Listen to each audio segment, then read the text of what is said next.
برصغیر کی مشہور ترین سبزی ہے گاجر۔ تاثیر کے لحاظ سے گرم تر ہے، بظاہر جتنی کم خرچ ہے باطنی طور پر اتنی مفید ہے۔ قدرت نے گاجر میں ایسے عناصر رکھ دیے کہ اگر انسان انہیں استعمال میں نہ لا سکے تو اس کی نشو و نما اور امراض کا مقابلہ کرنے کی قوت میں کمی پیدا ہو جائے۔ گاجر کا رس پینا بہت ہی مفید ہے، اس میں اعلیٰ قسم کی غذائیت ہوتی ہے، اس سے صاف خون پیدا ہوتا ہے۔ یہ مقوی بصر ہے، یعنی آنکھوں کو طاقتور بناتی ہے۔ اگر گاجریں بکثرت کھائی جائیں تو بصارت یعنی نگاہیں تیز ہوتی ہیں۔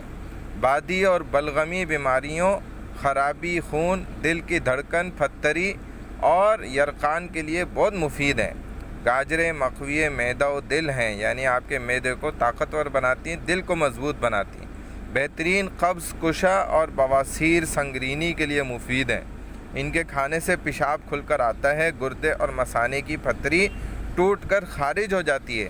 وٹامن سے فائدہ اٹھانے کے لیے گاجروں کو کچا کھانا چاہیے۔ نیز دانتوں اور مسوڑوں کی حفاظت کے لیے ان کا چوسنا اور چبانا بھی مفید ہے۔